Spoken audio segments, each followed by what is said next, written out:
Hello CBSE student class 10th and 12 क्या हाल है sir. हाल मत ही पूछो तो अच्छी बात है। हाल थोड़े अच्छे भी चल रहे हैं, हाल थोड़े बुरे भी चल रहे हैं, क्योंकि एक साइड है रिजल्ट की टेंशन और एक साइड है फ्यूचर की टेंशन। कैसा रिजल्ट रहेगा, कैसा फ्यूचर बनेगा, दोनों की ही टेंशन है। तो क्या किया जाए ऐसा। तो उस चीज़ के बारे में आज हम आपकी थोड़ी सी टेंशन और ख़त्म करने के लिए आए हैं। आपका ये भाई आपके लिए थोड़ी सी टेंशन कम करने के लिए आज आपके लिए एक स्पेशल वीडियो बना रहा है। तो इस वीडियो को लास्ट तक जरूर देखना। इस वीडियो के अंदर बहुत ज़्यादा अच्छी अच्छी बातें आज होने वाली हैं, बहुत सारी चीज़ों के बारे में आज आपको पता चलने वाला है। तो आज का जो हमारा टॉपिक है या जिसके बारे में हम बात करने वाले हैं, डैट इज़ रिजल्ट। क्योंकि चाहे बच्चा 10th का है, चाहे बच्चा 12th का है, हर बच्चे के मन में जो है रिजल्ट को लेकर एक ही चीज़ चल रही है इस टाइम। वो क्या चल रही है? ये फेल। क्या हम 10th या 12th में फेल तो नहीं हो जाएंगे? क्या हम एक सब्जेक्ट में फेल हो जाएंगे? क्या हम 2 सब्जेक्ट में फेल हो जाएंगे? क्या हम कितने नंबरों से पास हो जाएंगे? क्या सीबीएसई हमें फेल तो नहीं करेगा? क्या सीबीएसई हमें प्रॉपर मार्क्स दे देगा? क्या हमें सीबीएसई पासिंग क्राइटेरिया तक पहुंचा देगा? क्या सीबीएसई हमें पास कर देगा? मुझे इंग्लिश में नंबर चाहिए, मुझे अकाउंट्स में चाहिए, मुझे बायोलॉजी में चाहिए, मुझे फिजिक्स में चाहिए, मेरा फिजिक्स का पेपर नहीं गया, मुझे केमिस्ट्री का पेपर अच्छा नहीं गया। तो उस चीज़ को लेकर हर बच्चे के मन में आज ये डर चल रहा है कि इस चीज़ को लेकर फेल। क्या हम फेल तो नहीं होंगे? क्या हम पास हो जाएंगे? जी हाँ बच्चों, डेफिनेटली पास हो जाओगे। लेकिन फिर भी बहुत सारे बच्चे ऐसे हैं, इवन टॉपर्स भी, जिनके मन में आज एक चीज़ और चल रही है। वो चीज़ है ये डर। डर बच्चा, डर, फियर। डर जो है वो इस टाइम पे हर बच्चे को डर लग रहा है, चाहे आप टॉपर हो, चाहे आप बॉटम पे हो, चाहे आप एवरेज हो। डर जो होता है वो हर बच्चे के मन में होता है। इवन मैं भी जब स्टूडेंट था, ठीक है, डर हमारे मन में भी होता था। और डर होना अच्छी बात है, ठीक है। ऐसा नहीं बोलूँगा कि डर होना गलत बात है, डर नहीं होना चाहिए। डर होना एक अच्छी बात है और डर हर इंसान को होता है, चाहे आप टॉपर हो, चाहे बॉटम लेवल पे, चाहे एवरेज में हो। अगर आप सोचते हो कि यार मैं एवरेज स्टूडेंट हूँ, ठीक है, मेरे नंबर पता नहीं कैसे आएंगे, ज़्यादा आएंगे कम आएंगे, तो मुझे तो डर लग रहा है, टॉपर इस टाइम सेटिस्फाइड होंगे, टॉपर्स के तो नंबर पहले ही अच्छे आएंगे। नहीं नहीं नहीं, टॉपर भी इस टाइम, हाँ कुछ टॉपर ऐसे होते हैं वो चीज़ को रिप्रेजेंट नहीं करते हैं, बोलते हैं हाँ भाई हमारा पेपर बहुत अच्छा हुआ है, मैं तो इतने एक्सपेक्ट कर रहा हूँ, मैं तो इतनी एक्सपेक्टेशन कर रहा हूँ।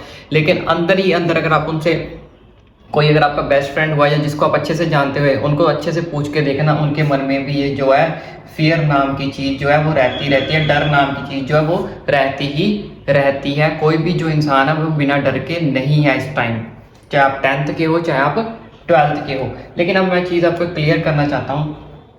मान लो, चल मैं आपसे पहले क्वेश्चन पूछता हूँ। मान लो आपके पास डर है, ठीक है, आप डरे हुए हो, तो क्या अगर आपके डर से, क्या आप पास्ट में जाकर अपनी 10th की कॉपी को दोबारा लिख सकते हो?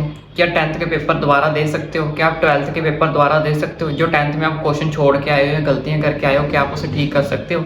जी नहीं, हम तो सर ऐसा कुछ नहीं कर सकते। अगर आप इनमें से ऐसा कुछ नहीं कर सकते तो आप ये स्ट्रेस, टेंशन और पैनिक पाल के क्यों बैठे हुए हो? मुझे इस चीज़ का आंसर दो। आपके मन में स्ट्रेस क्यों है, टेंशन क्यों है, व्हाई आर यू पैनिक, आप पैनिक क्यों हो?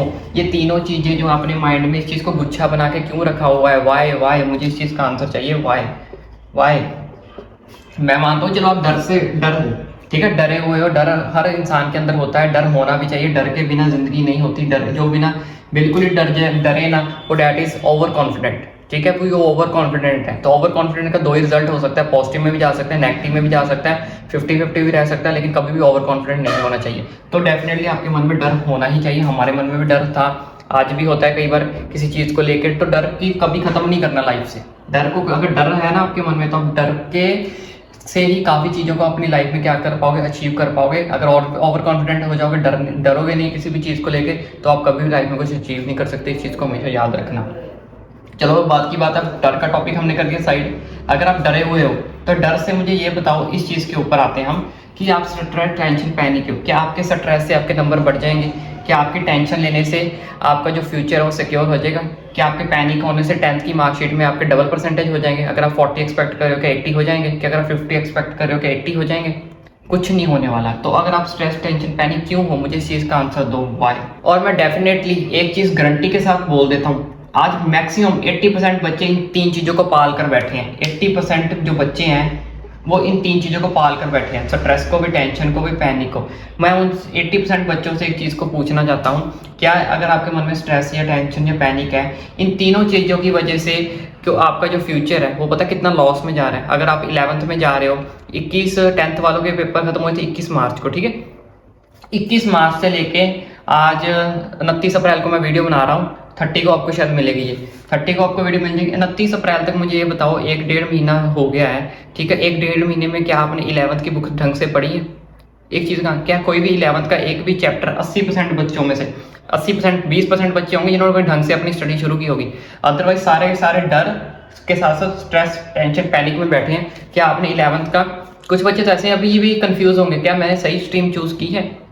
डेफिनेटली इस चीज़ को सोचना कि 80% में से कुछ बच्चे अभी भी ऐसे हैं जो इस चीज़ को अभी तक सोच रहे हैं, क्या मैंने सही स्ट्रीम चूज़ की है, क्या मैंने सही सब्जेक्ट चूज़ किए हैं, क्या मुझे आर्ट्स लेनी चाहिए थी, क्या मुझे पीसीबी लेनी चाहिए थी। उसमें से 80% बच्चे में से आधे तो यही निकाल दो, ठीक है। जो बच्चे कुछ हैं तो मुझे, जो जिन्होंने चलो डिसाइड कर लिया भाई मैं तो पीसीबी लूँगा, क्या मुझे इस चीज़ का आंसर दे सकते हो? वो बच्चे कमेंट करके इस चीज़ का आंसर मुझे जरूर देना। क्या आपने इन 1 महीने के अंदर कोई भी एक सब्जेक्ट ढंग से पढ़ा है जिसके बारे में आपको लगता है कि मैं पूरा इस चीज़ को एक्सप्लेन कर सकता हूँ, मुझे इसके बारे में पूरी डेफिनेटली नॉलेज मिल चुकी है? पूरा 1 महीना हो चुका है, कोई भी एक चैप्टर के बारे में कोई भी 80% बच्चे, 20% बच्चे होंगे जो इस चीज़ के तक पहुँचे होंगे। 80% मैं डेफिनेटली गारंटी के साथ कह सकता हूँ कि 80% जो बच्चे होंगे वो स्ट्रेस, टेंशन, अभी पैनिक में होंगे। किस चीज़ को लेके? इस चीज़ को लेके, इस चीज़ को लेके, रिजल्ट को लेके कि हमारा रिजल्ट कैसा आएगा। बच्चों वो रिजल्ट जैसा आना वो आ चुका, अब उसका टेंशन छोड़ दो। मैं तुम्हें ऑलरेडी बता चुका हूँ, तुम अब पास्ट में जाके कुछ भी चेंज नहीं कर सकते। तो क्या स्ट्रेस, टेंशन, पैनिक लेना इज गुड? ठीक है, इस चीज़ से आप अपने माइंड में स्ट्रेस बढ़ा रहे हो, ठीक है। कईयों को गोगल्स लगे होंगे, चश्मे लगे होंगे, उस चीज़ का नंबर बढ़ा रहे हो, स्ट्रेस बढ़ा रहे हो, पैनिक हो रहे हो, हाइपर हो रहे हो। तो उस चीज़ का रिलेटेड क्या है? उस चीज़ के बजाय आप अपनी फ्यूचर पे कॉन्सेंट्रेट करो ना, फ्यूचर पे, फ्यूचर पे कॉन्सेंट्रेट। फ्यूचर में आपकी क्या पढ़ी है? 11th पढ़ी है, और 12th वालों का क्या पढ़ा है? आपका कॉलेज पढ़ा है, कॉम्पिटिटिव एग्जाम्स पढ़े हैं, एग्जाम्स कॉम्पिटिटिव। आपको कॉम्पिटिटिव एग्जाम नहीं देना, बहुत सारे बच्चे होंगे जिन्होंने कॉम्पिटिटिव एग्जाम देना, जिसने किसी ने CUCET देना है, किसी ने JEE देना है, किसी ने नीट देना है। 1 महीने से आपके मन में वो टेंशन नहीं है। आपके मन में क्या टेंशन है कि रिजल्ट कैसा होगा।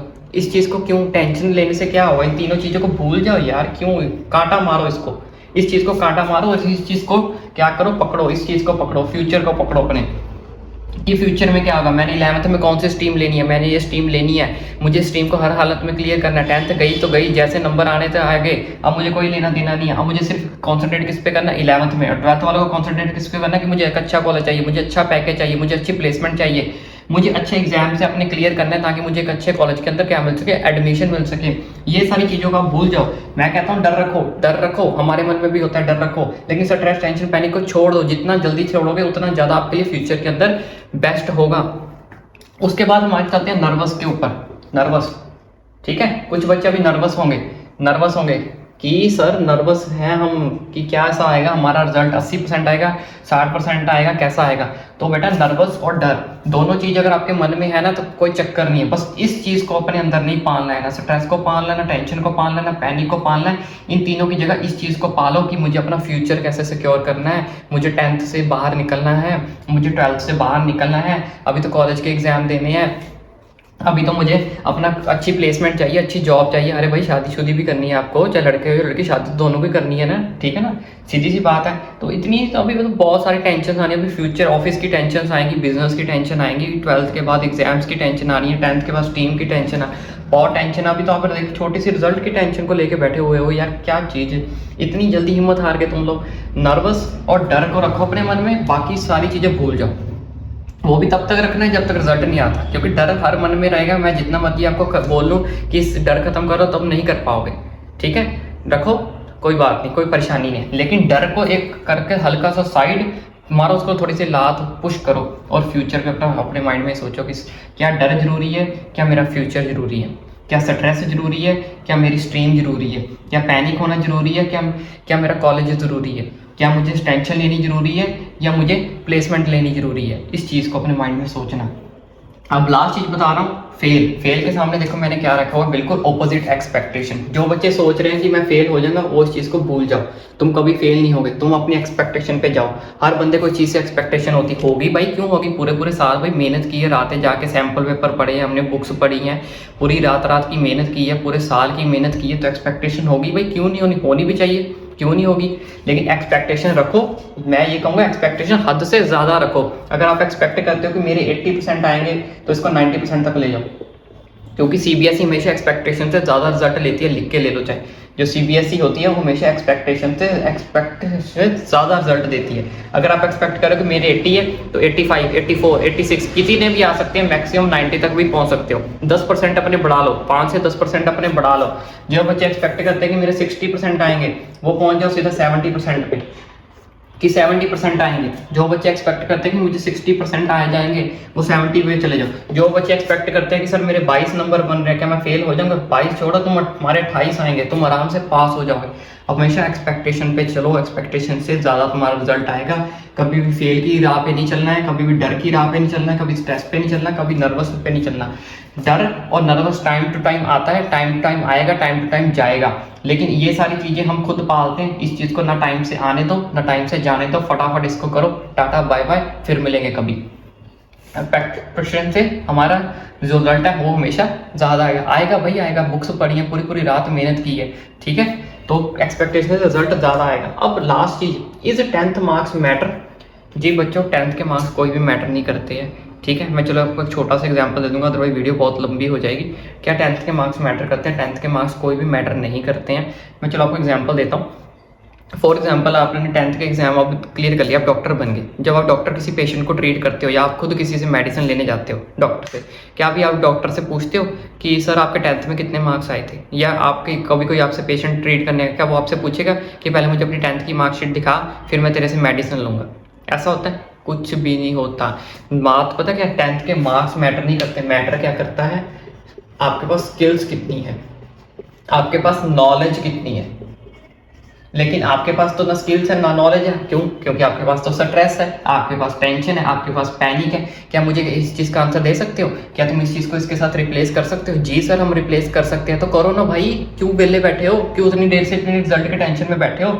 इस स्ट्रेस टेंशन पैनिक को रिप्लेस करना अपनी स्किल नॉलेज के साथ, जो तुम्हारी आगे फ्यूचर में काम भी आनी है। क्या ये स्ट्रेस तुम्हारे काम आएगा, ये टेंशन तुम्हारे काम आएगी, पैनिक तुम्हारे काम आएगी? फिर इसे जेब में रख लेना। इसको स्किल्स और नॉलेज को बैठ के आराम से टीवी के सामने देखना कि ये वो बंदा टॉपर बन गया, और मेरा फ्रेंड पायलट बन गया, और मेरा फ्रेंड डॉक्टर बन गया। यार मैं तो स्ट्रेस टेंशन पैनिक लेके बैठ गया। एट लास्ट एक चीज़ बोल रहा हूँ, ठीक है, रिजल्ट एक्सपेक्टेशन से बढ़कर आएगा, इसलिए बिल्कुल टोटली टेंशन अपनी ख़त्म कर दो। और जिस दिन रिजल्ट आएगा ना, मिठाई जरूर खिला देना यार, ठीक है। इतनी मेहनत करके तुम्हारे लिए वीडियो बनाई है।